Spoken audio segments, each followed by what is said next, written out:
being treated fairly? You were handcuffed by CID yesterday. Yeah, the reason I was given that I was being handcuffed was because that was for my own safety. So that was the reason that was given to me. So obviously I took the word and was handcuffed. Do you have a message for your supporters, sir?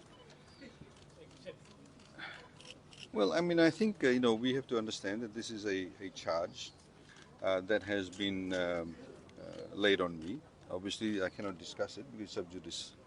And but I would like to thank all those people who've been sending their best wishes. I'd like to, of course, thank my family members, my wife, my parents, my brother, and the rest of the family. Also, Prime Minister Benny Marama and the current MPs and all the other supporters for their well wishes, for their support. And it's been overwhelming. And I'd also like to say that the police, in conducting the interviews that I've been called in over a period of, I think now over a month, have in fact overall been very courteous. They were very professional. And I'd like to also acknowledge that. There have been a lot of people who have also shown a lot of goodwill. I also understand at the same time and appreciate the fact that some of them are under a lot of political pressure to, they get told certain things that's the directions, then they have to do X, Y, Z. So as we've said previously, that this is actually a political witch hunt. And we see this repeatedly. There's also a number of paradoxes that currently are taking place. So for example, you have the suspended Director of Public Prosecutions being reprimanded and being called by, or summoned as the word was used, by the DPP, summoned by the DPP to come and explain as to why he spoke with me at a cocktail party where dozens of people were around. And yet on the other hand, you have the current Minister for Home Affairs having discussions, seems like a one-on-one, with one of the suspects in the cases that was listed by the suspended DPP. There seems a lot of contradictions in respect of what is happening, and we see a number of other anomalies.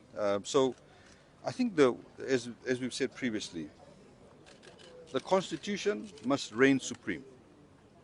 The Constitution must reign supreme because it is the supreme law of the land. We have seen continuous breaches of the Constitution. I can stand here and give you many examples. Because adherence to the Constitution means the rule of law is maintained. And for any country, any economy, any society to function properly, to be fair, to be just, to ensure that the marginalized are looked after, is that you must have the rule of law.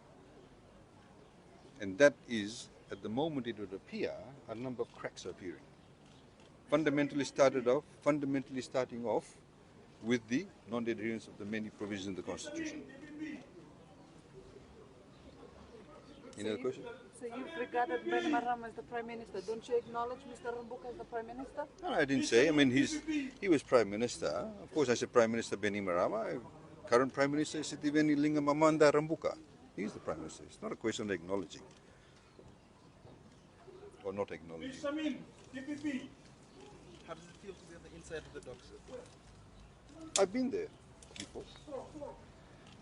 Many of you may not have been born then, back in 1988, where there was 18 of us who were arrested on the anniversary of the first coup. We had a permit from Suva City Council to gather. We were holding placards and banners that said there's only one race, and that's the human race. Some of us who were wearing black, Samantha Magic here would know that, were actually arrested because I heard the call say, get all those in black. There were 18 of us who were arrested, some women, some men. And so that's the time we were in the dock. And the trial went on, I think, for a couple of years.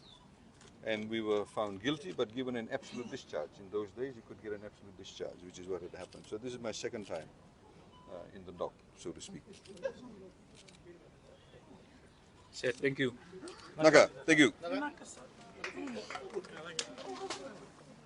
I'm so sorry.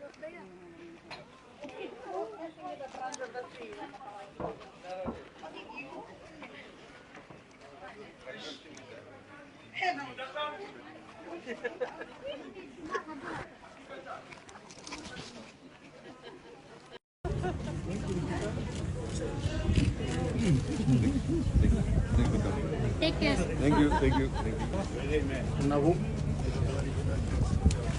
you.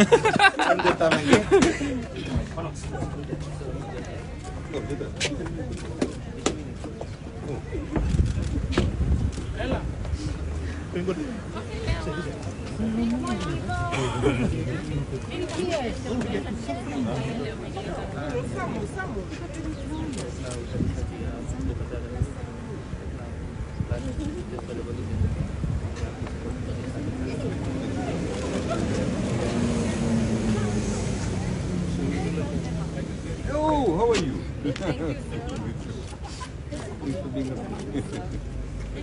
How are you? Three cheers, people. Come on, people. Hip hip.